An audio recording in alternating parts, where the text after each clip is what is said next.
रोटी कपड़ा घर का हर सामान लाए, वाजिब दाम, ऊंची दुकानों सा लोगों के पॉकेट में सेंध न लगाए, सीधा सच्चा काम, 100 बात की बात सबको पता है कि रास्ते पे माल मिले सस्ते में।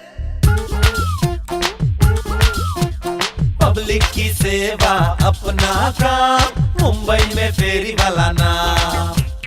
पब्लिक की सेवा अपना काम, दिल्ली में रेडी वाला नाम।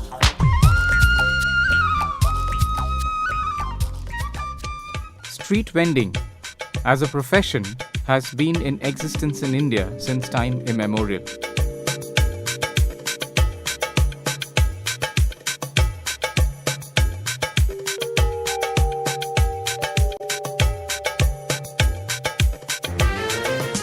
No town, no city, no matter how small or big, is complete without them. They are an integral part of our urban economy.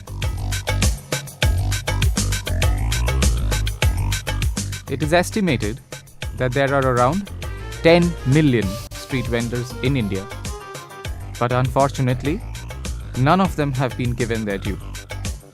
They are seen as unlawful entities. Life for them is an ongoing struggle. They have to every day fight to survive. फेरी वालों के ऊपर समस्या ही समस्या है, रोज एक समस्या बढ़ते जा रही है। बीएमसी वाले लेटर देते हैं, प्रोटेक्शन के लिए पुलिस आती है, पुलिस से डर के हॉकर्स चुप रहते हैं, बीएमसी अपना मनमानी काम करती है। फेरी वाला जो है इस समय बहुत अपने को असुरक्षित महसूस कर रहा है। फेरी वालों के लिए कोई ना कानून है ना कोई तौर तरीका है कि कैसे बैठाया जाए, कैसे आदमी धंधा कर सके। कभी मेरे को एनडीएमसी वाले तंग करता है, कभी पुलिस वाला तंग करता है, कभी पैसे देते हुए भी हमको बहुत तंग करता है। सबसे बड़ी समस्या जो है पुलिस की है। साथियों, पुलिस वाले आते हैं तो हॉकर्स लोगों को बैठा करके लेके जाते हैं और उनको रास्ते में ही 1200 रुपये का डर दिखा करके उनके पास से 200-300 वसूल करके छोड़ देते हैं। ये रोड से धंधा करना मतलब एक अपनी जान ਨੂੰ जोखिम में पाके अपना ढिड भरने लोग रोड से बैठे है। सवेर से लेके शाम तक ਜਿਹੜੀ परेशानियां सानू आंदियां सानू ही पता हैगा। एक जनानी, एक महिला, एक लेडीज के लिए तो खास करके मुश्किल है। ये समाज भी बहुत गरीबी निगाह से देखता है कि ਜਿਹੜੇ सड़क ते बैठे पता नहीं मतलब सब ते गंदी निगाह से देखता है। एक फेरी वाले का अगर 2 किलो सामान, चाहे भाजी हो चाहे फ्रूट हो, वो पकड़ा गया तो उसका दंड है 1250 रुपया। एक पुश हैंड कार्ड पकड़ी गई, उसका दंड है 30,000 रुपया, जबकि कीमत है ज़्यादा से ज़्यादा 5,000 रुपया। इसका सीधा सा अर्थ है कि ये भ्रष्टाचार कमिश्नर तक पहुंच रहा है। माल पकड़िए और फेरी वालों को बिना पावती छोड़ दीजिए। एक बहुत बड़ा दबाव हम लोगों के ऊपर आता है जब हम कभी आंदोलन करने निकलते हैं। हमारा मौलिक अधिकार का किस तरह से हनन होता है, इसका एक जीता जागता सबूत है कि हमेशा शांतिपूर्ण आंदोलन हमारा होता है। शांतिपूर्ण आंदोलन में यहाँ की पुलिस हमारे ऊपर 353, 147, 146, 145, 144, 149 और 34 की धारा हमारे ऊपर लगा देती है। महानगर पालिका का कुछ पता ही नहीं चलता इनका विचार क्या है, फेरी वालों के बारे में चाहते क्या हैं। कभी ये सिंगापुर बनाना चाहते हैं, कभी हमको हाई कोर्ट के ऑर्डर पर लाइसेंस दिया गया, कभी हमको पावती दी गई और कभी भगाने के लिए कॉन्ट्रैक्ट के लेबर और कॉन्ट्रैक्ट की गाड़ियां ये लगाई गई। The hawkers, who till some time back were a usual urban sight, began to be seen as burden and a hindrance to smooth planning and development. Local authorities often didn't use relevant sections of the law in the same spirit with which they had been formed, but used them as weapons to harass street vendors.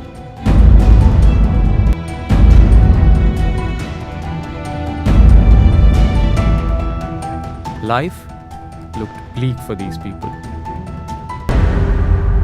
It was in this situation that the National Association of Street Vendors of India, NASVI, was formed.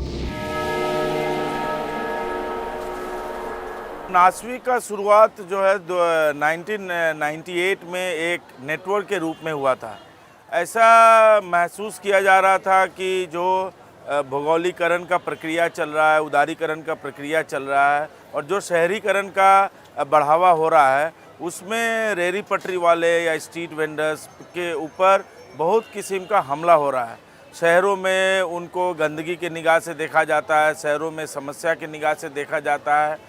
इनकी योगदान को, इनकी भूमिका को लोग कम आंकने लगे थे। तो उस समय कुछ ऑर्गेनाइजेशन ने मिलकर नासवी का शुरुआत किया था एक नेटवर्क के रूप में। हम लोग के ऊपर सबसे बड़ी चुनौतियाँ दो थी। एक कि सरकार को समझाना कि इनके लिए कुछ नीति होनी चाहिए, रेहड़ी पटरी वालों के लिए, स्ट्रीट वेंडर्स के लिए कोई नीति होनी चाहिए, और स्ट्रीट वेंडर संगठनों को खोजना और उनको साथ में जोड़ना, ये हमारे लिए दो चुनौती थी। और अभी तक का जो हमारा काम है वो इसी दो डायरेक्शन पे है कि मैक्रो लेवल चेंजेस हम क्या करवा सकते हैं, चाहे वो राष्ट्रीय स्तर पे हो, अंतर्राष्ट्रीय स्तर पे हो, राज्य के स्तर पे हो और म्युनिसिपल कॉरपोरेशन के स्तर पे हो, और स्ट्रीट वेंडर संगठनों को कैसे जोड़ सकते हैं, उनको कैसे मजबूत कर सकते हैं, उनको कैसे हम सशक्त कर सकते हैं, कैसे एम्पावर कर सकते हैं, ताकि वो अपनी लड़ाई खुद लड़ सके, वो नगर निगम के साथ खुद नेगोशिएट कर सके, नगर निगम को इन्फ्लुएंस कर सके, नगर निगम से अपने लिए परमानेंट व्यवस्था जो है वो कैसे करा सकते हैं। Efforts of networking right from 1998 to 2003 showed positive results. A large number of street vendor organizations from all over India joined NASVI. मेरा नाम मोहम्मद सिराज, स्थान गुलावटी, डिस्ट्रिक्ट बुलंदशहर, उत्तर प्रदेश। मैं एक दुकानदार भी हूँ, एक संगठन को लेकर चल रहा हूँ। मेरे संगठन का नाम मंगल पेट बाजार कल्याण समिति के नाम से है। लगभग 10 वर्षों से हम लोग वेंडर्स के हितों की, अधिकारों के लिए, हितों के लिए लड़ रहे हैं। उत्तर प्रदेश के अंदर वेंडर्स पर, पटरी दुकानदार पर सबसे ज़्यादा जुल्म सितम होते थे। ठेकेदारी प्रथा के अंतर्गत तयबाजारी हमसे उगाई जाती थी। एक दुकानदार से प्रत्येक दिन 100 रुपये से लेकर 150 रुपये तक हमसे उगाए जाते थे। हमने एक संगठन बनाया, उसको फिर सोसाइटी एक्ट के तहत रजिस्ट्रेशन कराया, और नासवी एक हमें ऐसा मंच मिला जिसने हमारी आवाज़ को आगे बढ़ाया। नासवी ने हमें वित्तीय सहायता भी की हमारे संगठन को, और हमने मिलकर फिर लड़ाई लड़ी। उत्तर प्रदेश के अंदर ठेकेदारी प्रथा भी समाप्त हुई और तयबाजारी प्रथा भी समाप्त हुई। मैं अनीस फातिमा शेख, मैं आज़ाद हाकर्स यूनियन की महासचिव हूँ, और जो नासवी है, national association of street vendors of India, जो पूरे राष्ट्रीय स्तर पे संगठन चल रहा है, जो गरीबों के लिए, फेरी वालों के लिए चलाया जा रहा है, और उसी से जुड़ा हुआ आज़ाद hawkers union.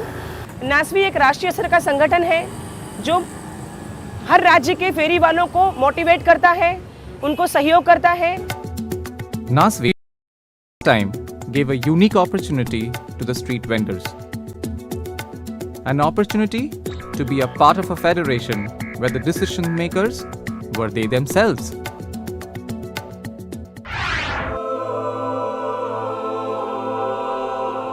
Nationwide mobilization of vendors influenced the government of India. And on January 20th, 2004, a national policy for street vendors was brought in. This policy was further revised in 2009. जो 2004 और 2009 की जो पॉलिसी है, उसमें प्रयत्न ये किया गया है कि स्ट्रीट वेंडर्स की जो लाइवलीहुड उसको प्रोटेक्ट किया जाए, उनको एक संगठित तरीके से, एक सुनियोजित तरीके से उनके लिए कोई योजनाओं की संरचना किया जाए। इस कानून के अंतर्गत हम 2-3 प्रकार की चीज़ों के लिए प्रयत्न कर रहे हैं। पहला प्रयत्न ये होगा कि street vendor as an activity, as an economic activity, जिसका कि समाज के लिए योगदान है, उसे हम रिकॉग्नाइज करें। अगर कोई व्यक्ति स्ट्रीट वेंडिंग के लिए एप्लीकेशन देता है तो उसे रजिस्टर करें और उसे लाइसेंस देने की कार्रवाई करें। पहला तो राइट फॉर वेंडिंग। दूसरा, खाली राइट के साथ साथ अगर हम व्यवस्था ना करें तो पर्याप्त नहीं होगा।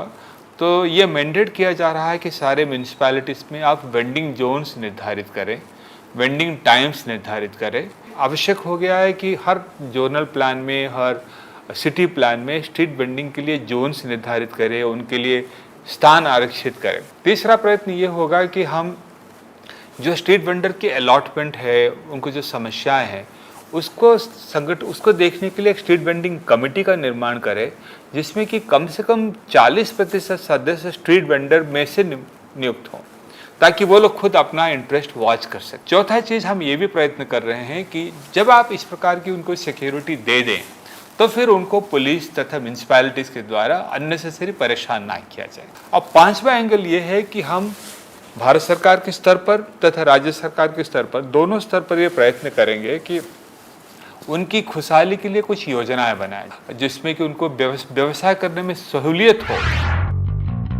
Vendors organizations started mounting pressure on municipal bodies to implement the policy. The results soon followed.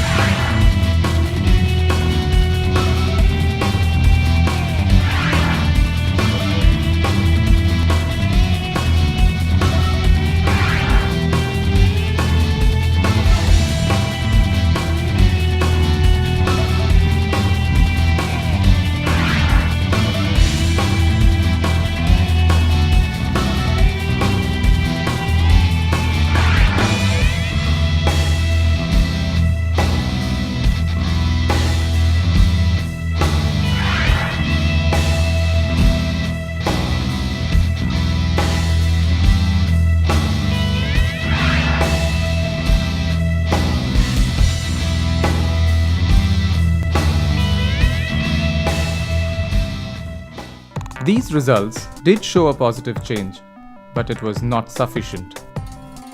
There were some glitches too. Many cities went on beautification drive, but unfortunately, they were being carried out by agencies not familiar with the situations of Indian cities and towns, and a lot of street vendors got evicted from their places. Many street vendors were forced to take extreme action.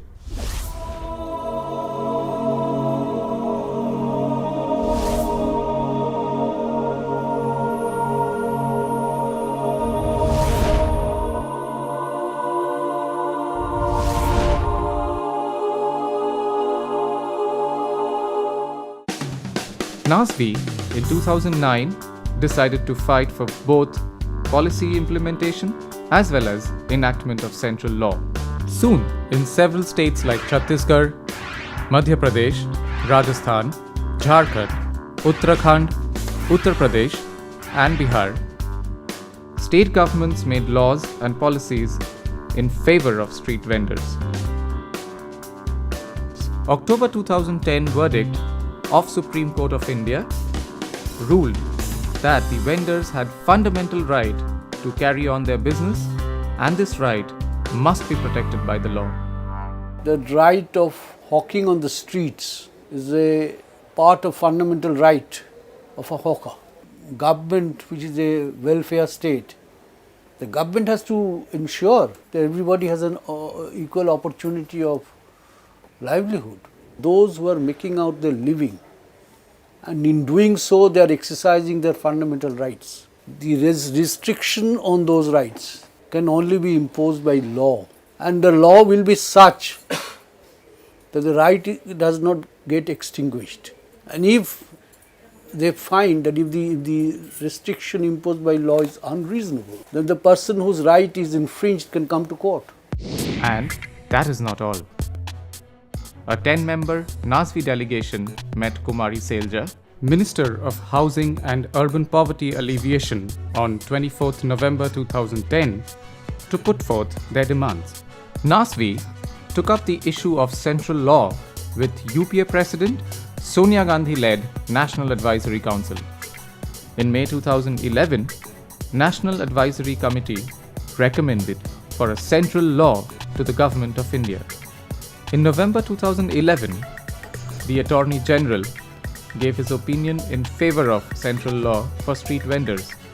NASVI organized a huge national convention of street vendors on 19th November 2011 in Delhi. The process of drafting law started, and NASVI provided vital inputs to make the draft bill an effective one. On 17th August 2012, the Union Cabinet approved the Street Vendors Protection of Livelihood and Regulation of Street Vending Bill. On 6th September 2012, the bill was introduced in the Lok Sabha. NASVI has now requested the Prime Minister to ensure that the Street Vendors Bill is passed in Parliament. हम यहाँ पर 30 साल से यहाँ पर सभी ready पटरी वाले यहाँ पर रेडी लगा रहे थे। 2010 में राष्ट्रमंडल खेल आए तो हमारे को यहाँ पर सिक्योरिटी के हवाला देकर हमारे को यहाँ से हटने के लिए कहा गया। लेकिन जब राष्ट्रमंडल के खेल ठीक ठाक हो गए, जब दोबारा हम अब अपनी दुकानें वगैरह लगाने के लिए आए तो हमारे को यहाँ पर लोकल पुलिस ने हमारे को ये दुकान लगाने से मना कर दिया गया। फिर उसी दरमियान हमने नासवी का नाम सुना, हमने उनसे संपर्क किया, उन्होंने हमारी बात को बहुत बखूबी सुना और समझा। देश के एक बहुत ही प्रतिष्ठित वकील हैं प्रशांत भूषण जी, उन्होंने नासवी ने हमारे को उनसे मिलवाया और फ्री ऑफ कॉस्ट पर हमारा केस चलवाया। और मतलब उन्होंने मेरे ख्याल से कोई 16-17 तारीख में हमारे पेपर लिए और 20 तारीख को हमारे को उन्होंने स्टे ऑर्डर भी दिलवा दिया कोर्ट से। ये सब नासवी की मदद थी। इधर 20 कैंटीन शॉप्स है, हमारे को पुराने महीने हटा दिया था 20 दिन। सुप्रीम कोर्ट ऑर्डर हो गया है 2010 में। फिर भी इधर हमारा मैसूर में कॉरपोरेशन वाला कौन भी, हमारा गवर्नमेंट वाला इधर भी कौन भी हेल्प नहीं कर रहे मेरे को, हमारा को इधर। नासवी ने हमको फिर वापस डाल दिया इधर दुकान। ये प्रॉब्लम 6-7 साल से है, हमारे को बहुत मुश्किल होता है, प्रॉब्लम होता है। नासवी ने अच्छा काम कर रहे हैं, किधर भी ऐसा प्रॉब्लम रहे तो नासवी ने हमारे को इधर रोकने को जगह कर लिया है। नासवी कंपनी से मैंने पैसे लिए थे 10,000 रुपये और वो मैंने अपना काम के नहीं लिए थे और उससे मुझे काफ़ी फ़ायदा भी हुआ पैसे लेने से और काफ़ी मदद भी मिली मुझे। पैसे मैंने ऐसे उतारे 230 रुपये हफ्ता करके मैंने वो पैसे उतारे और आसान भी था मेरे लिए उतारना वो। मैं नासवी का मेंबर हूँ, मेरे साथ के बहुत सारे लोग इसके मेंबर थे, उन्होंने बताया था मुझे इसके बारे में। और फिर मैंने यहाँ से लोन के लिए अप्लाई किया था तो इन्होंने 2-3 दिन में ही लोन पास कर दिया 50,000 रुपये का। और यहाँ का मार्केट का रेट से इनका भी इंटरेस्ट बहुत कम है, इस वजह से मैंने यहाँ से लोन लिया है। इनके वजह से मैं बहुत बड़ा समस्या हल हो गई, मैं इनको धन्यवाद करता हूँ। Well, this is just the beginning of the story. The story of hope. The story of a journey called NASVI.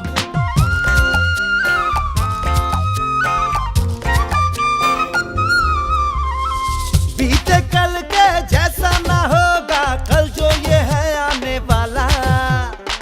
कल तो होगा नया नवेला, खोलेगा किस्मत का ताला।